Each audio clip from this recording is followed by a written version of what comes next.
call the meeting of Rapid County Commissioner. Please stand for the pledge of allegiance. I pledge allegiance to the flag of the United States of America and to the republic for which it stands, one nation, under God, indivisible, with liberty and justice for all.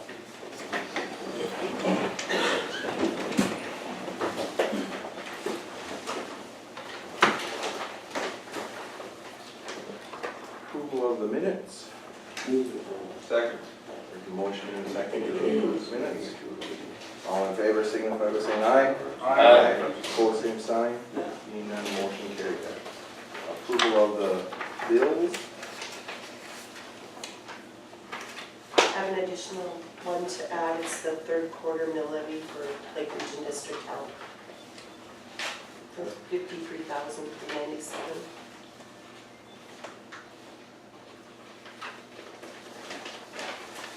$53,001.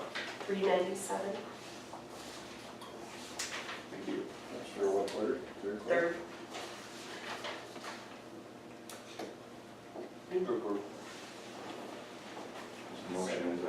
Motion and a second.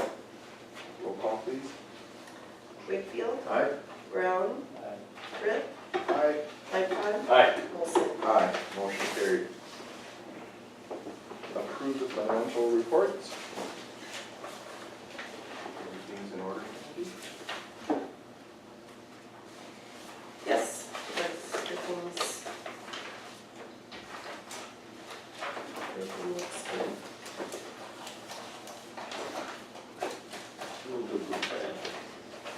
Second. There's a motion and a second to approve the financial reports. Roll call, please. Britt. Aye. Brown. Aye. Wakefield. Aye. Lightfon. Aye. Olson. Aye. Motion. Oh, motion carried. Approve the treasurer's checks.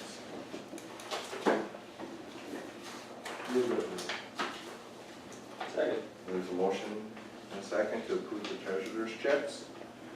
Roll call one more time, please. Lightfon. Aye. Brown. Aye. Wakefield. Aye. Britt. Aye. Olson. Aye. Motion carried. Approval of the agenda. Move to approve. Second.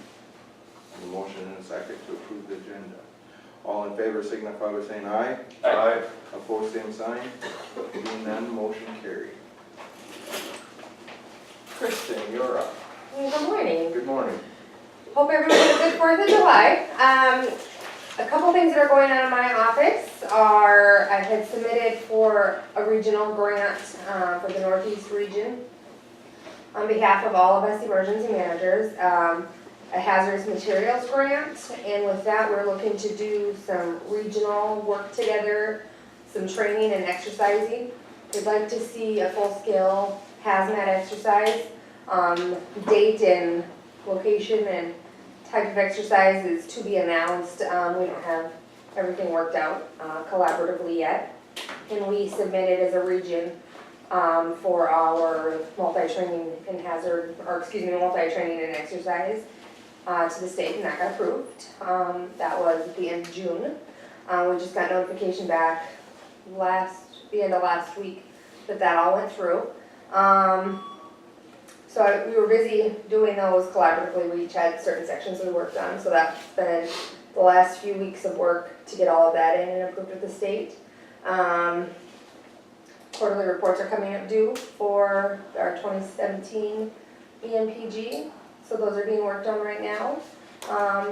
Just doing a lot of paperwork for the grants. That's been what our focus has been on, my focus has been on. There's not a whole lot new going on.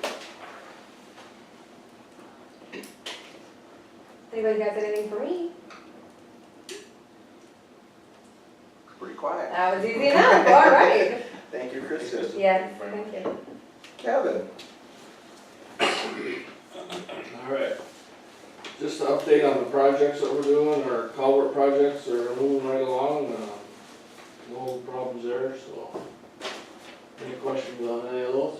I think we're probably about a third done with our list. make it in the month we got the. Yeah, we had it for 3 months. Oh, 3 months, that's right. Yeah. We'll be into August. Okay, we're doing pretty well then. Yeah. And the chip seal is done, it was painted yesterday, except for the Brocker Road, the 1 mile over there, he's gonna catch that when he's doing another project over there, but.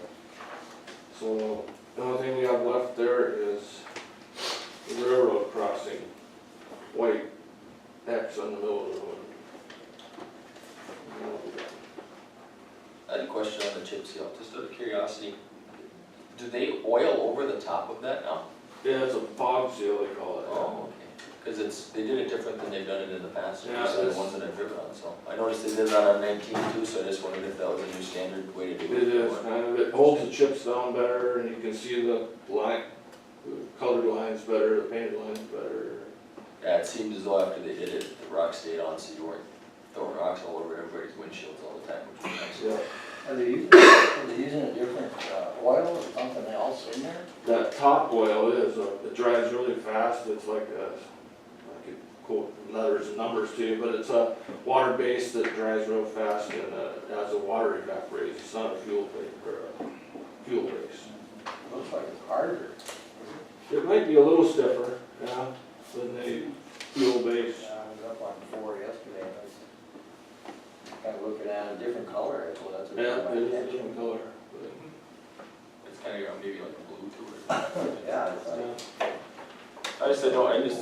I hadn't noticed we'd done that before, so it was kind of, I thought that's what the premise behind it was, to keep the Oil chips. prices are really cheap this spring, so I might try it this spring, just see how. But another thing is when the plows, the snow plows come along, they don't tear the chips off, so we'll see how that works too. won't get slippery, yeah. The only problem what they have seen is when it drifts, the snow drifts, the heat, the sunlight, warming up that black asphalt versus the white. Then it likes to stick a little worse, that's the only problem with this thing, so we'll keep an eye on that. Looks good. And one other thing, we got the final certification for the local match on Ramsey 8B from the state. It basically says, wants us to prove that we're not using any federal money for our matching funds. So we need a motion for the chairman to sign that. So moved. Sorry. There's a motion and a second for me to sign. Final not using certification. matching funds. Yeah. All in favor, signify by saying aye. Aye. Aye. Opposed, same sign, and motion carried. That's all I have. Kevin, what was that 17,000 additional bill from emergency services? Emergency Services gave us money for one of the home buyouts that was figured at the wrong percentage, Oh, okay. so they overpaid us. So that was a reimbursement for that overpayment. Gotcha, thank you. Ramsey 8 looks great. I was on there yesterday and it looks really nice. By Webster. Yeah, Yeah. turned out good. Even where those culverts, those new culverts, really smooth over the top of those.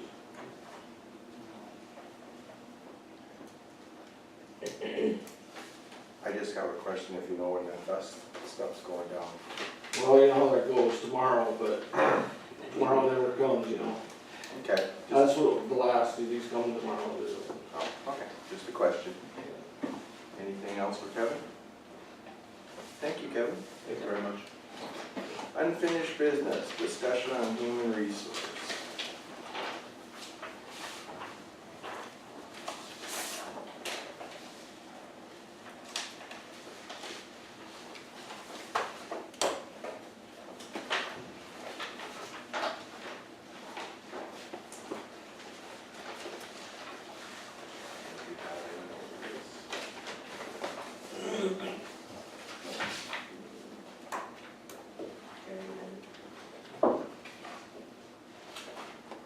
You just carry that right? All I have is that workup that I did for the last one, for the position, for everybody to look at, change, add, subtract, whatever the commissioners wanted to do with it.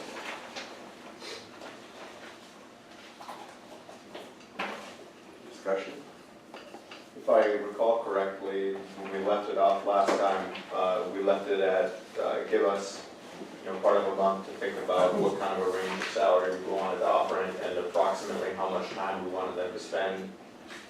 Essentially the details, meat and potatoes of the actual job description. Is that correct? That's correct. Memory? Yes, sir.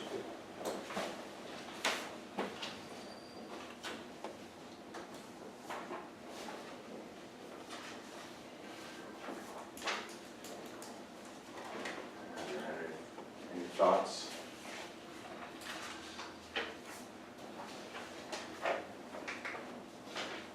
I guess in looking it over, the description and stuff, I can't think of anything I really want to add necessarily. I mean, minimum requirements, I think we're in the ballpark of what we're going to be, want to be looking for. Summary of work, I'm sure there's something that could be missing, but it looks to me like it's a pretty thorough list, so. I think it's just a matter of figuring out, salary range and do we want to put some kind of a stipulation on what kind of hours we're looking at? It's basically what, after looking at it, that's what I was thinking.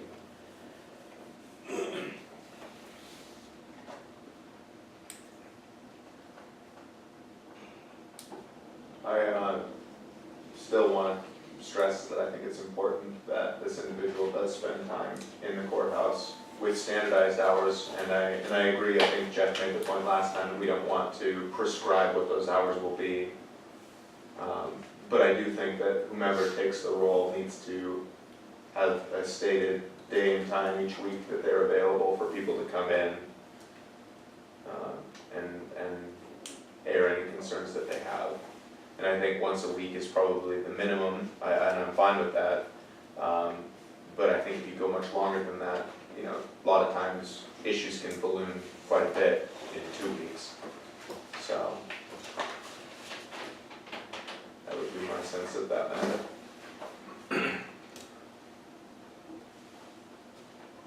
I don't have that job description in front of me, but I wondered if, that once a week kind of thing, or as needed, if something arises, we don't want to wait till, if their hours are on Friday, we don't want to wait till, and today is Monday, we don't want to wait 4 days before that person can be reached or, have a discussion on something that, may need to be time sensitive. Sure.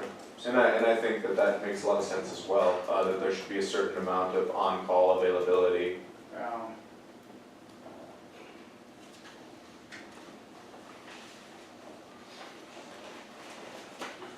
How do we rate that in here?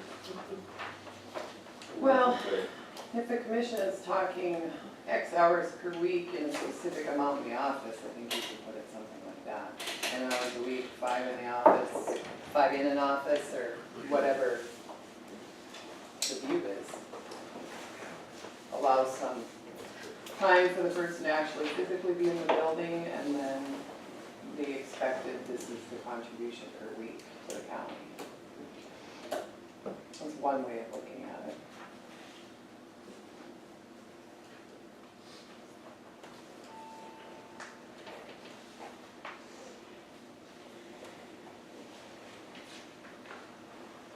Undoubtedly, this person is going to be working with department heads, I would guess, on behalf of the commission.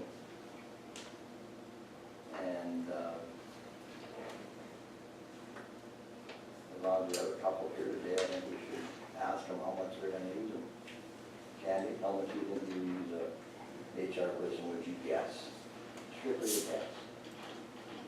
For just my office or just overall? Just your office.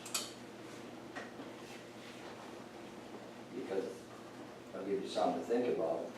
Your office is the auditor's office, Yeah, yeah. and the treasurer's office is the treasurer's office, and the recorder's is the recorder's office. Well, those 3 offices are elected positions. They're not something that the commission has anything to say about who gets the job or whatever. I mean, it isn't like the city, so. And you go to Kevin, employees, Kevin, 11? 12. Well, Yeah, I would guess, I mean, the more employees, the more time or more issues you'd have come up, oh, absolutely. like Rhonda or Steve. And I guess to your point, Ed, I agree that, you know, as far as actual ability to, I guess, reprimand would be the word that I'm looking for, elected officials, we'd be limited in that capacity. I still think that the benefit for, you know, or of having an HR person for the recorder's office and the treasurer's office and the auditor's office is that it provides an alternate means of communication should communication break down between those offices.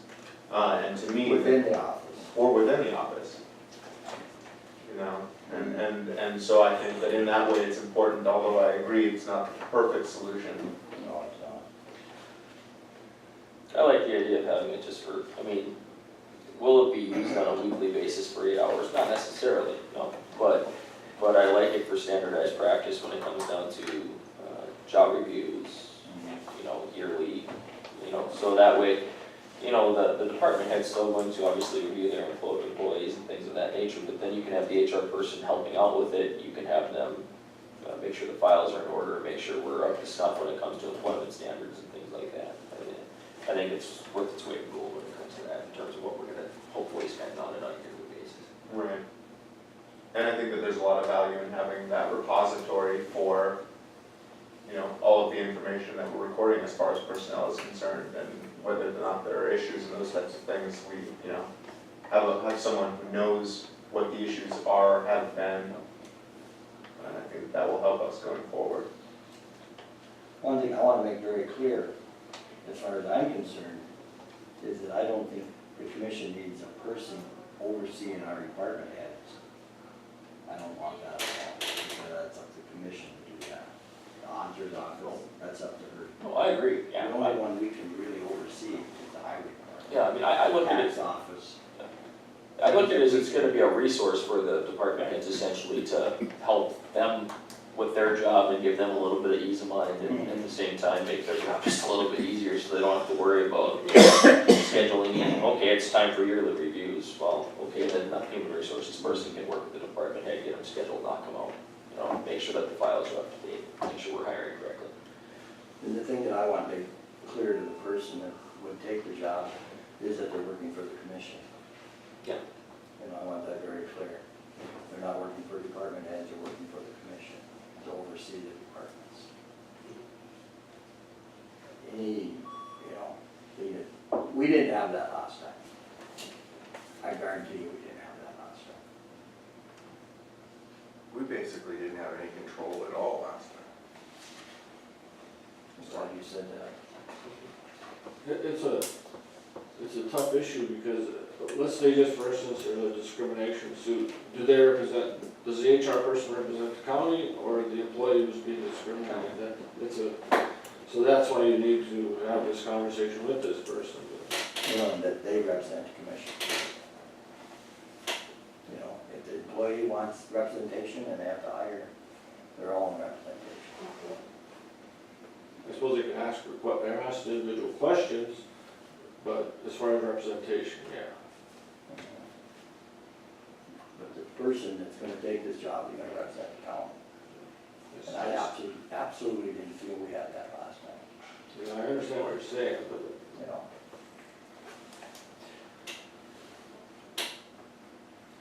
Yeah, I don't have a problem with it at all, if that's what the person's going to do. One thing I would say is there has to be a certain, I don't know how to put it correctly, but a firewall in place so that the HR person has autonomy to a point too. So if there is a situation where maybe a commissioner is not getting along with somebody or something like that, we don't, you know, I don't foresee that would be a problem, but you never know. You know? But Because you don't want to put them between, you know, because it's the same problem we always have. We as a collective whole count as a one-person boss, but there's 5 of us, so Well, interpersonal relationships get a little bit difficult sometimes, and we can deal with it as it comes, basically, but, you know, you gotta make sure they have autonomy to do their job too, and we're not looking over their shoulder every, 5 minutes either. The HR. Yes. Oh, I have no intention. No, I agree, I know how you operate, so. I'm not in The the HR courthouse person. enough to do that at all. The HR person could just put into play for the county a grievance process or Yes. something. That's essentially what I'm saying, It's steps to follow Yeah. if issues arise. yeah, it'd have to be completely separate agreements process, you let it play out, and then at the end, if there's a place where we get involved essentially, if need be. Yeah. Otherwise, we just let them do their work and go along with it. We're here to set policy. Yep. What the school boards are supposed to do, what the county commissions are supposed to do, what the city commissions are supposed to do. If this job does not pay enough, they try to run this That's not enough pay, you know? facility on a day-to-day basis, that's for sure. We're here to set policy. To Adam's point about a firewall, and maybe I'm off base and maybe this is not necessary, but it's something that I was just thinking about. I think that in the case of personnel disputes and, major problems that may, hopefully don't, but may spring up between employees or like those significant conflicts, it seems important to me to ensure that if and when the HR person needs to air that before the commission, that always happens before the commission and not just with one commissioner. Does that make sense? Makes a whole lot of sense. Because then at that point, you're really giving authority over HR to one commissioner at the end of the day in that case. Well, yeah, and I think that's where, like Gary said, a grievance process has to be in place, because we all know that everything here is an open meeting. And you don't wanna have to air employee grievances in public, unless you totally and completely have to, if there's a situation where two people aren't, getting along or something like that. So hopefully, the process will be set up correctly so that hopefully it won't get to the point where we even have to see it. Right, I guess what I'm saying is that none of the commissioners should be any more privy Yeah, to what the HR person is what they're doing to adjudicate or to mediate No, what's going on, unless we're involved in our capacity in this body. Yeah. Is I guess what I'm trying to say here. yeah, information should be shared freely. Right, so I don't want to be able to walk into the HR office and say, so, what's the gossip this week? That doesn't seem appropriate at all. Yeah. So I guess that was just and then to your point, Ed, that if we're going to be the one that the HR person reports to, I think it's the we and not the any I individually. And like you said, Lucas, now that who should report to us, we should have the person, I should say, set up to meet with the commission at least once a month. Come in and be like a department head. I think that's a reasonable expectation. And to even, if there are things that the HR person does not feel warrant county, the actual publicly discussing it in front of, the community and amongst the commissioners, to have a report saying, this many grievances, came across my desk, I spoke with X number of people, to sort of give us an idea, much in the same way that Stacy does, of what's actually going on, and whether or not it's an effective use of resources. Well, yeah, we can see if it's actually being used as much as we think it might possibly be used. Right. One of the things that we want the HR person to do is understand the open meeting law. And when we can go into executive session, which we can go into when we're talking about personnel, person. Yeah, that's a good point. Yeah. That's a good point. So we would want that person to be very up to date on what actually we can do. And I think they made some changes in the last session. They did. They actually expanded the ability to go into executive session in certain areas, which is nice. Luckily, we have a lawyer here. Correct. It's always helpful. That's the lawyer, the state's attorney does. Well, I think I would use an HR person initially just for an hour to consult of, this is what I have, is this enough, is this proper, do I need more, do they need to be under lock and key, if so, don't have this, shred it, get rid of it, never do it again, that type of information. And stressful too. Yeah, 'cause we. And that's what I would foresee department heads initially, maybe having a, hey, come in, here's my stuff, what are we missing? And that's one thing we should probably put in that description is, to physically be with the commission once a month. I agree. Good on that. 10 minutes, an hour, whatever we need the person to do. I'd like to know what other counties do, I don't know, one other county that's trying to set this up, other than Cass County, like where they have their own full-time person, that would be my guess. Yeah, Williams has one for really all the bigger counties. The bigger counties Yeah. have full-time. Full-time. Yep, they all have a full-time position. And then there's contract, which I think was similar to what was in place before. And then I think part-time was the other counties.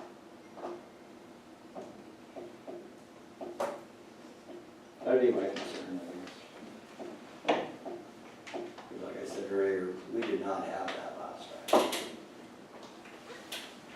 Yeah, and I think that's the advantage of, well, contract versus actual part-time employee, and a building versus our building, obviously.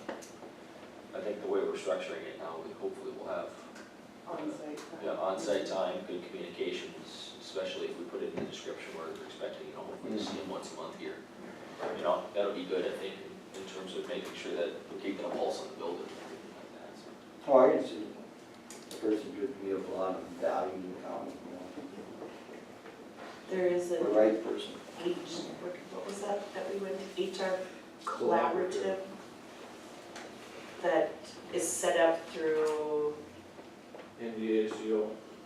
yeah, Association. What Chuck's been doing. yeah, and Kevin and I and Brent and who else was there? Rhonda and Christy. We went to that out at the college. It was good. Yes. They put a lot of resources out there for, for you to use, so whoever comes, I can, here, this is, emails, websites. It's. That was for the employees. Employees, department heads, That's what the websites are for the employees. yep, Yeah, everybody wants a good working relationship, in the county, the department heads, whatever. But when something goes south, then you got to be a line drawn and you know how it's gonna work. Yeah. yeah, it was good information. We wanna get to that point, but No, that's what the commission should try to prepare themselves for. yep, So we have a firewall. because I think they have something again now, like April of next year, where it's like a conference. Every 2 years they have a conference. Yep, And like I said earlier, I felt last time we didn't have that. Yep. We didn't, as a commission, we were sitting over here by ourselves. My house was like that. I guess that was my point, you need to have that conversation with that person to make sure they understand that. Okay, so do we feel prepared to start talking about exactly how much time we're going to want them per week and what the range is for Sure. the salary? Let's do that so we can start advertising. Yep. Get off the agenda somehow. We've been looking at it for what we want now.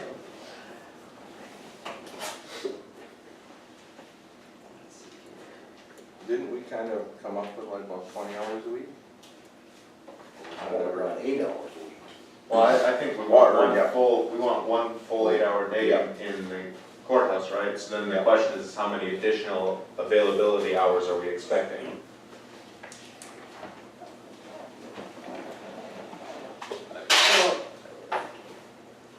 I don't think we want to specify specific, this is how many, I think we put, one day, essentially 8 hours in courthouse minimum, and then, basically open-ended, so maybe the right Sure. person wants to work 12 or something, we can make it work somehow. And again, I didn't mean to be prescriptive, I just meant, Yeah, I think in my mind, a minimum of at least one 8-hour day per week here, and then we'll see what we need from there essentially. Okay. And essentially, at 8 hours a day for 50 weeks a year, 52 weeks a year, that'll, at the range I'm looking at, that'll put us right around that $15,000 bucks. Yeah. So we might have to, move the budget slightly next year to make it work, but I think, obviously we'll have to put FICA and all that stuff in there too. The original description we got that we received from the state had a salary range of what, 48 to 70 or something like that. So if you broke that down on a per hour basis, it'd be somewhere in that $24 to $33 range. So, I mean, No, 24 to 30. yeah, 20, well, 50,000 a year if you broke it down, you know, would be 24.03 an hour to 70,000 would be 33.65. And since we're not adding any benefits, So we need to be in the upper. yeah, I would say we wanna set it at, I mean, we could, you know, and it's gonna be depending on experience too, obviously, you know. That's fine. You know, maybe we put, you know, 24 to 35 DOE or something like that. We see where we come in at. Sure. I mean, at this point, we're just trying to ballpark it. See what we get for interest. Yeah, put it out there and see what we get. 24 to 35? Sure. I think that's a good start. So we want to start with an 8-hour day. Do we want to add a provision for, you know, hours maybe up to? We could, yeah, something as like on-call as needed, essentially, you know, type deal. So if we have a situation that we need them in the building a little bit more, or we need them to work a little bit more, that's a reasonable expectation possibly. Or they may come in and see what they need to be here.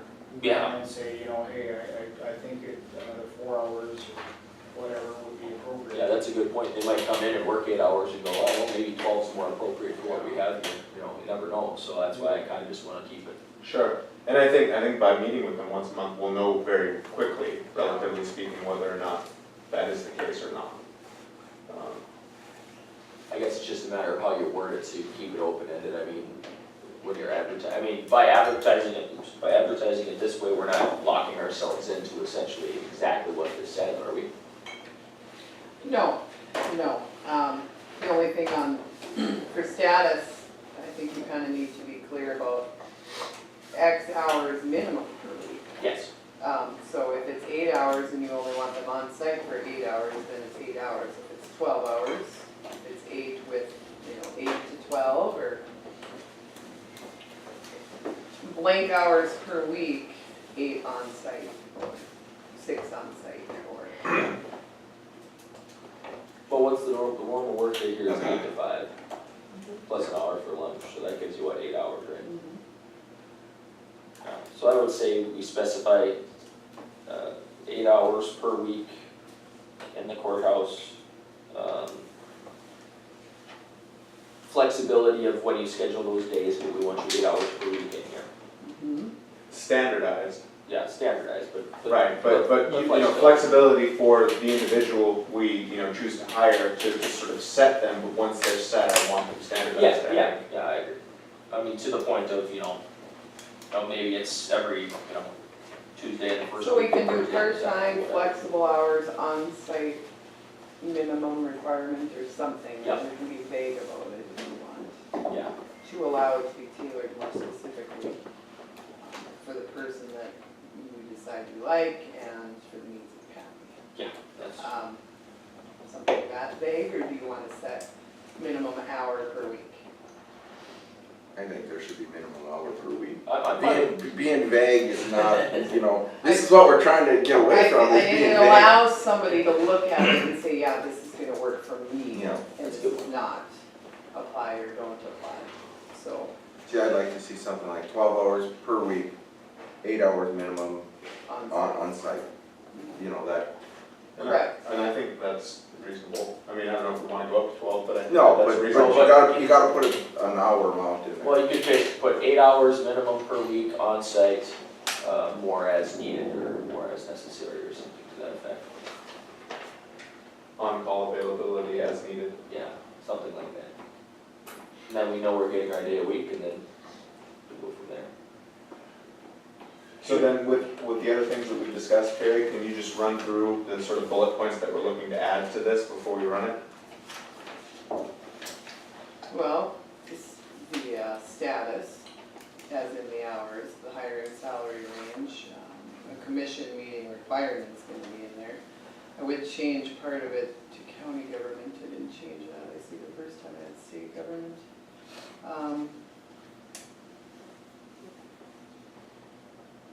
I would suggest in the first section, changing the phrasing a little bit so that it's clear that the human resource person is going to work with everybody but report to the commissioners. I think that's a good place to go. Otherwise, I think it covers what we needed to cover. I just had a thought that, should we get in contact with Chuck at the Association of Counties? We I'd have. like to see what input we can get from him. We have. Yeah, Yeah, this was sort of Yeah. designed with his input, right? We've gotten a lot of input. yeah, I know, yeah. Any other questions we should ask him?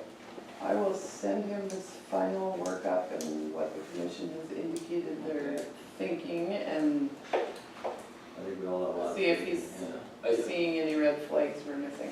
Yeah. Yeah, I mean, he's helped us get this together. I think it'd probably be prudent on our behalf, once we start finding candidates, hopefully if we have some people that apply, that we maybe have him here to help us with the hiring process, and we can get the right person. I would think it has to. Because, I guess my view would be that this person's gonna be working somewhat with the association of counties on stuff too, because we'll be using those resources like the HR collaborative to train employees and to give them the ability to do things, so having Chuck here would be helpful to kind of describe how the association of counties works as well, so.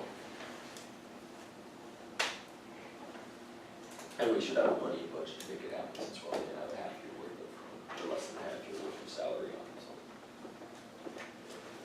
Well, then I think, given all of that, and given the changes that Carrie's going to make to this, I would move to approve, this description for a part-time human resources professional for Ramsey County. You want to start advertising? Okay, I'll second that. Do we wanna put in there that, we wanna have with the blessing of Chuck after Kerry makes the changes? That he doesn't see any red flags in what we've come up with? Or- Sure. I mean, yeah, provided that something doesn't come down that's like, oh, whoa, you're way off base here. Right. I don't think we've made any substantive changes, so it's gonna be a problem. so. We've been, I know Candy and myself both, I think, have been in pretty close communications with him on this. Yeah, we're just trying to Should Well, then, to ensure that there's enough time for all of that, I'll amend my motion to say that we begin advertising on July 15th. I will agree with that. There's a motion and a second to begin advertising and move forward with the human resource and to advertise for that You position. want a closing date on that? You gotta advertise 30 days anyway. Oh, there. Yeah, I'd say start 15 and 30 days worth of Yeah, advertising, and we'll see what happens. Right, and I think by the next commission meeting, hopefully we'll know whether or not we've got any yet. Just the 15th, Saturday. Oh, then we'll go with the 17th. 17th, yeah. There we go. Watch the calendar. Good call, good call. So, there's a motion and a second. Roll call, please. Brett, Aye. Brown, I, Lightbon, Aye. Wakefield, Aye. Olson. Aye. Motion carried. Now you have more work to do. That's Review the information, North Dakota Association County Standing Committee Resolution. You have that letter in your.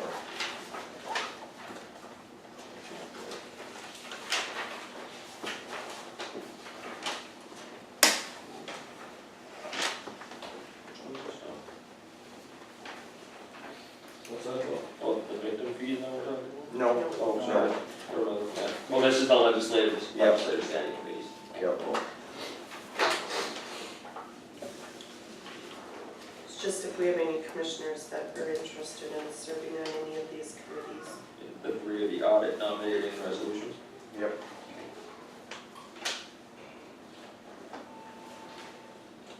There was a deadline of August 4th. I'll just put in my 2 cents that I sat on the legislative committee obviously last year, and it was really beneficial, I thought, knowing, kind of what was happening on a week-to-week basis, so I could bring it back here, and have a little bit of input, they like having a large, or I a differing demographic, you know, county commissioners in small counties and the big counties, so they can kind of hear back from everything, and I'm sure that that's kind of what they're looking for on these other committees too. I think the resolutions committee would probably be really beneficial, because that's kind of where they'll start talking about what they're gonna start looking for in 19 already, I would guess.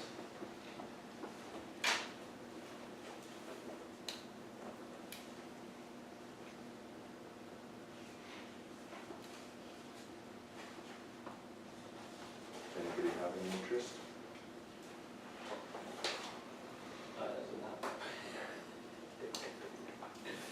Yeah, I guess I'd be interested in the resolutions committee.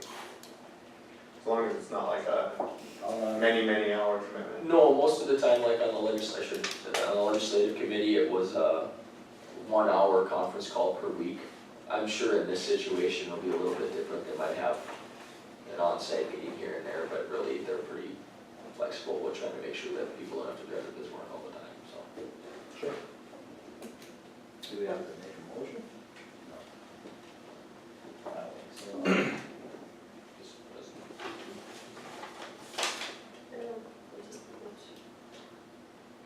It wouldn't hurt. Yeah, I'll make that motion. I'll second. There's your motion and a second to place Lucas on resolutions committee. All in favor, signify by saying aye. Aye. Opposed, same sign, motion carried. Thank you, Lucas. No problem. And I suppose if we decide between now and August, we can switch to one of the other ones. Correct. Okay. Review letter from law enforcement, resolution $25 fee assessment for victim services. This is Gary. House Bill 1003, Section 11, has a section where the county is required to pass a resolution asking for the imposition of a fee to be assessed by the district judges on cases that have the potential for confinement, which is essentially be misdemeanors and up.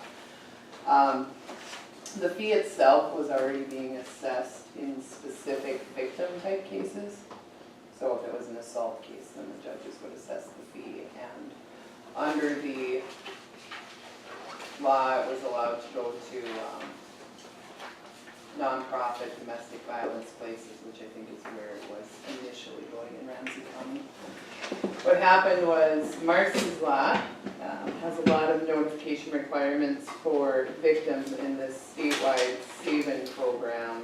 People can sign up for it and they get all sorts of alerts to their phone, to their emails, however they choose to get those, and that system has to be updated at the cost of $815,000, I think it was. $500,000 is coming from the AG's budget. The counties and municipalities will share the other $315,000 cost. And the money that is collected based on the resolution would come back to the county, then to be used for the county's portion of that $315,000 bill.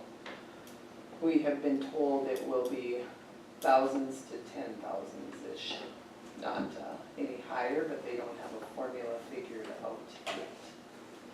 So you're aware, Ramsey County has about 600 to 700 criminal cases per year, so I don't know if they're gonna go on a case-by-case basis or not. I would guess that's how they'll do it. And I think the bill will come in 2018 or 2019. And so this resolution then allows commissioners to ask the judges to assess that, and let the money then come back to the county for allocation to that $315,000 portion. So they're gonna split the bill out accordingly to the counties, And municipalities, and we're already charging the $25 here, and it's running to what, the safe house? it is. So then what is the safe house gonna do for the funding that we're Well, the essentially safe taking from house, them? I think, to date, I think the collection was $80 of this year, when I checked with the clerk's office, because it is only assessed on cases that currently have a victim. All crimes have a victim, societal, etc. But this is going to be, it's going to be assessed on every single case. Now, And so, how much of an impact is that gonna have on safe, I don't know. Well, they're only- I mean, I will tell you that I asked the clerk's office how much they had collected to date this year, and it was $80-some. My other question would be, just out of curiosity's sake, I mean, obviously we haven't been collecting this on every case, but what percentage of crimes are we actually collecting this on? I mean, how many people actually come up with the $25 for that? She said they collected 80-some. $80-some So- this year. See, on every criminal case, depending on the level of case it is, there's always fees. There's Yeah. court administrative fees, there's restitution, yada, yada. And then there's a hierarchy within the code of how those fees get paid. So before it used to be administrative fees that went to the court system. And now with Marcy's law, restitution is the number one thing that's gonna get paid. I don't know where this falls in the hierarchy. So it's almost like a lien system. It rolls out to certain places first, or Right. that first lien. Right, right. Mhm. But guess who's gonna pick up the bill at the end? Yeah, so in other The words, when county we will don't, when pick we up don't the collect the bill at the money, then end. we're gonna have to budget for it and just roll it out of the regular budget, Mhm. is what you're telling me. That is what I'm telling you. It is a shall, it is not a may. And the document that's attached is the resolution that. Move to adopt. There's a motion, is there a second? I'll second. There's a motion. Okay. Motion and a second to approve the resolution. Is this subsequently on going forward for perpetuity for forever? Probably. If you know that, I Is know this that. something- Come on, let's sunset this thing. Effective July 1, and you and I know that forever, probably. Yeah. We don't have a choice, do we? No, I even brought the section to already. There's a motion and a second. All in favor signify by saying aye. Aye. All opposed, same sign. Can we send a thank you? Being none, motion carried. So you have to set up a new account line for it or something like that, then keep it all separate? Deposited monthly in the county, yeah. Yeah, that's your area. It's like a party and no one's invited. Yeah. I don't like being told that Party gal, we get billed. no other choice. Yeah. It's not, Well, and the reality is, yeah, you don't really answer to it. I don't know how good the collection is. Yeah, obviously, well, we know how good the collection is. I'd like to know what that is as a total test. Yeah. Yeah, that's where I'm coming from. Moving on, review letter from Law Enforcement Center. And Rod came along to explain his nice little letter. Or to just answer any questions that anyone might have.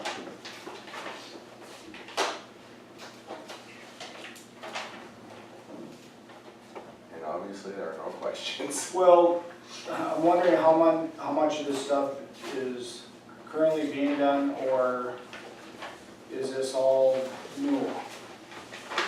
Like for the 24/7 program? Well, the 24/7, the call forwarding charges, is that something that the Ramsey County Sheriff is doing currently? So the 24/7 program, the sheriff's office doesn't have anything to do with that at this point. Okay, The call forwarding is something that we're doing, just that there's just no cost for it. We don't receive anything.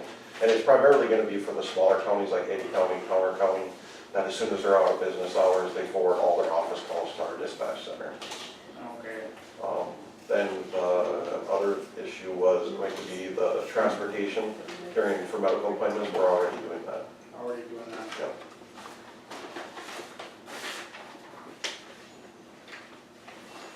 It was just trying to formalize things for the sheriffs a little bit so they knew what to expect and kind of where we were at and give them an opportunity to work with us on making sure it works out for everybody.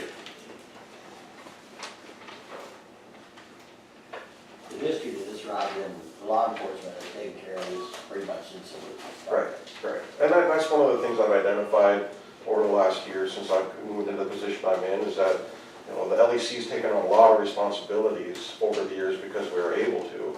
And now since we're a little bit more, we have a lot of things that we need to address internally that we can't because we're devoting resources to all these external things. Yeah, you can't sail a ship if you're taking on water. Right. You You've visited with Sheriff Nelson about it, and he's on board. Is the 24/7 program, none of the sheriffs are happy about that, but, you know, we're also not just dumping it on their lap, we're still willing to help and do what we can as far as being a 7-to-7 testing site, so they don't have to have an officer come in at 7 in the morning and 7 in the evening, because we've got the staff there to do that. It's just that coordination of the SCRAM program. You know, we go through probably $2,000 worth of receipt books every year, just in receiving SCRAM fees. And that's, we have no way to recoup any of that money.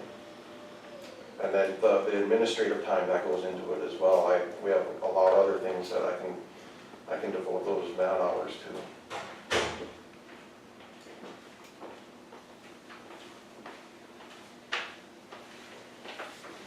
Did you see that there was any need for the commission to take any action on your letter? No. Or just wanted to be aware? Yeah, I included the auditors in on the letters that I sent, just because with the fees with SCRAM, they're gonna probably get involved with the collection and paying of that, because we're basically a middleman for SCRAM fees.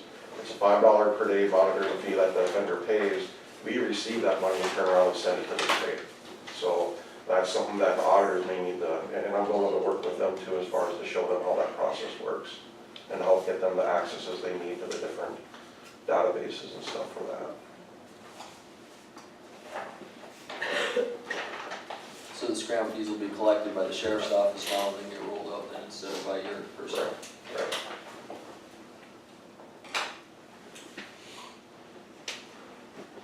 The other counties are okay with that?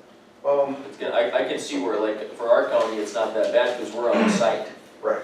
But for them, it's gonna be slightly more difficult, obviously, being we don't have staff on site all the time. And Towner County's done a few scrams over the years, Eddie County's done a few scrams over the years, so they're not, we haven't been doing all of theirs. Nelson County's got a 7-7 site that they use down in Backville. So they're already a little bit more established than like what Ramsey is, because we've been doing everything for Ramsey. Okay.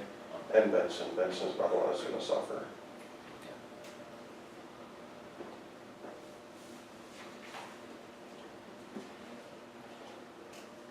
Like you said, there's only so many ways to do it, if you can't receive any, compensation back to justify the time.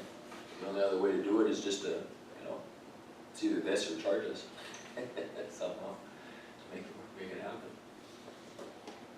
So we're gonna pay either way. When the law enforcement center had the juvenile contract, a lot of these things are covered. If they got enough money to pay it. That's not there and not coming back. Yeah, costs were hidden at that point.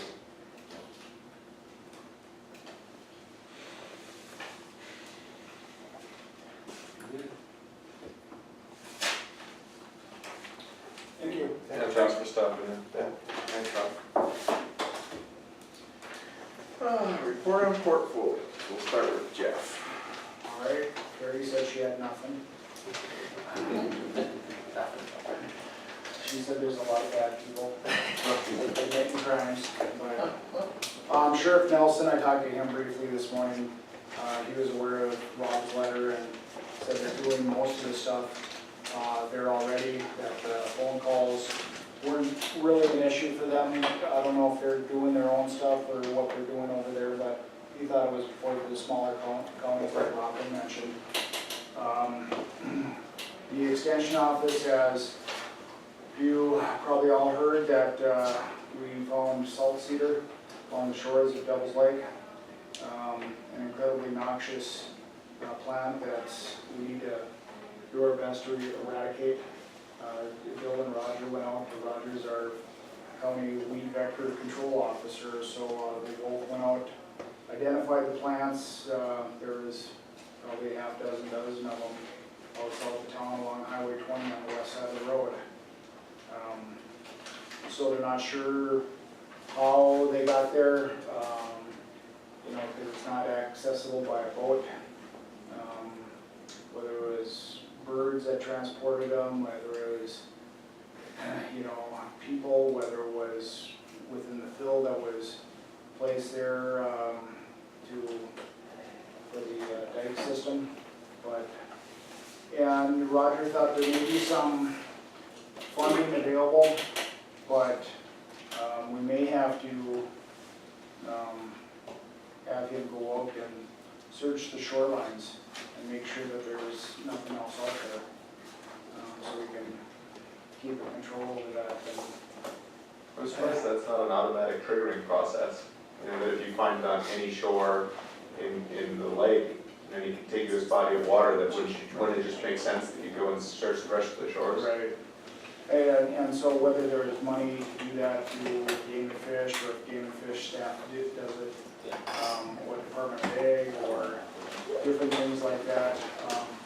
If not, the joint board, I can bring that up at our meeting next week. We may have some funding, because we're highly concerned about keeping aquatic nuisance species, and I sense this grows along the shorelines and does considerable damage to land adjacent to the lakes. Is that, especially with this specifically, is the damage to the internal wildlife of the lake, or is the surrounding? Well, more so the surrounding soils. It leaches off salts that make the surrounding soils uninhabitable to other plants. So, and we have enough salinity issues with our soils anyway. You have a plant that produces more, isn't good. And their water consumption is something that's for the record books. I mean, they just have a voracious appetite for water. They'll drink everything out, so one, they'll starve the other plants out of availability of water, and then two, they'll leach salts back into the soils and make it ungrowable for anything else. It's been moving up from the south too. I mean, I know I've heard of it in the, like Valley City and the Cheyenne Basin and stuff like that before, I believe. Talked to some guys down there that have seen it, so. Do they consider it a broadleaf or a grass? It's a good question. I think it's a broadleaf. I'm not totally certain. It's almost a bush. Yeah, it's like a bush, but it gets really tall. Yeah.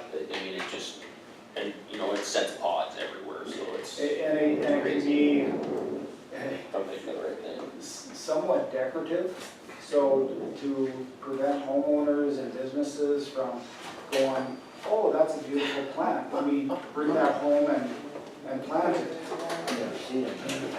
Is it like a king thistle? Thistle plant? No, it's, I don't know how you'd explain it. It gets really tall and bushes out, and then Yeah. it sets pods on every, I mean, Tell me what it's called? salt cedar. Salt cedar. And then it does, it has pretty pink flowers. There's the key word, pretty pink. Yeah. So, Roger said a few years back, he had saw some along a business in town. And he stopped and notified the owner of the business that, hey, that's a noxious weed, you need to get rid of it, Really? or I will. Is it So, yeah, Yeah, they spread like wildfire once they get going, so they set so many These seeds. branches. Yeah. As I mentioned, the Ramsey County 4-H was represented by 10 individuals down at the National 4-H Shooting Sports Competition in Grand Island, Nebraska, along with 8 others from Morton, Stark, and Billings counties. They did incredibly well. We have a first place individual overall air rifle marksman. We have a national first place team and air rifle. We have a third place archery. We have an individual archery champ in 2 different events. And then our shotgun competitors from Ramsey County took 5th in the nation. And by far the shotgun has the most participants in the shooting sports events down there in Grand Island. They come from, I think there was 34 states represented, and there's a process for every participant to make it to the nationals. They have to be there, win their state competition. So it's not just the participants there that you're competing against, it's all the other states as well. So, as I mentioned prior to the meeting, it was probably one of the best showings that North Dakota 4-H has done in the national competition. So since its inception, it was a lot of fun to see. They do an awards an award presentation every night for the day previous events. And to hear Team North Dakota being called up and represented on that podium is a pretty big deal. Very cool to see, so. That's all I have for portfolios. Okay, thank you. Adam? I'll piggyback on Jeff's comment about Extension did the 4-H Achievement Days as well. They had more show on the 18th or 19th, I can't remember, and then they had Achievement Days on the 28th and 29th, and boy, there was all kinds of kids and animals, and it was a fantastic event. I was able to watch that for a little while, so as always, they did a great job, and the kids were enjoying themselves, showing their animals and all their different things that they do through 4-H. That was kind of cool. My portfolio specifically, County Housing Authority, nothing too crazy going on there. Just normal operations.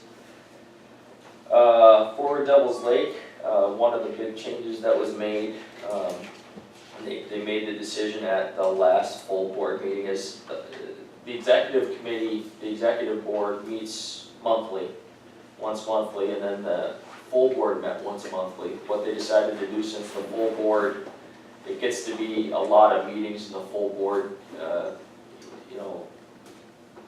doesn't necessarily need to be meeting monthly just because of how information kind of flows. They decided to go to a quarterly meeting now. So I think that'll be beneficial. More information, meeting will fill up better, you'll be able to get, there's not as much movement on a month-to-month basis necessarily that deems a meeting at the full board every month. So they decided to go to a quarterly meeting, which is, I think, beneficial. The biofibers, been working on getting stuff out to the building out there, and they paid the rent and everything, so they're on board, they're getting rolling, so that's good. Looks like, yeah, they paid the rent, they're on top of things, so it looks like it's, they're getting their equipment moving, so that's a good thing. Yeah. Let's see here.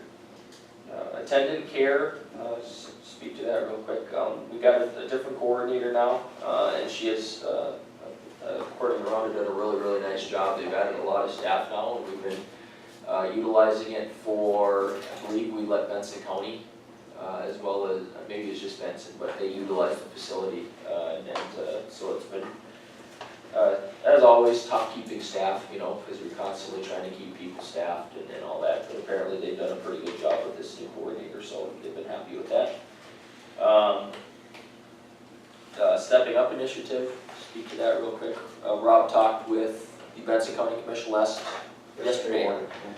Doris, they were a positive response. Doris Griffin is going to be was appointed to sit on our committee, so that's going to be nice. And then Rob's got meetings scheduled with essentially every other county, and we're waiting on the city still Just to confirm. that he'll be able to be on their agenda. I don't know if we're going to hit that August 1st meeting date just because of how everything flowed for him to get to all the commissions and talk to everyone, but I think at this point, probably mid-August at the latest would be probably a pretty good start point where we'll be able to get everybody together. And Rob's been coordinating that really well, so. Thank you, Rob. Yeah, it's looking like it's gonna, hopefully, if everyone else is on board, we can get rolling on this thing. To piggyback on that, I was able to go to the meeting, oh god, it must have been a couple weeks ago now, but the Justice Center from the Council of State Governments has been, I don't know if it's contracted, so to speak, but the state has had them in to do reinvestment dollars, and the Stepping Up Initiative is more for mental health care specifically. These dollars are going to be more for addiction treatment type things. So it'll piggyback hopefully pretty well with what we're attempting to do with this. And they want to, the state, the corrections department, everybody has really, they've tried to essentially target certain communities as pilot project type areas, and they've identified Devils Lake as one. So they're doing some outreach. They were meeting with different individuals that have a stake in the community, community stakeholders in this process. And then they're going to try to put together some ideas, and hopefully there'll be some grant dollars essentially type flowing at some point in time here where we can do some, it's not enough money to solve the problem, obviously. obviously, but at least hopefully start getting a framework in place. So hopefully maybe between doing that and the committee, we can find some way to tap some of those dollars and kind of get some of those things rolling. Other than that, I don't think I have much more. That's it. Thank you, Adam. Lucas. Well, I'll be quick, because I'm late for an eye doctor appointment. Everything's good as far as my portfolio is concerned. The one thing that I'll bring up that I think is exciting, and I mentioned it a couple months ago, but just as an update, the Barb McCormick Outdoor Reading Garden for the library. We have final designs in the works. We've been going back and forth with Dumont and Associates, and they've been drawing up some plans for us.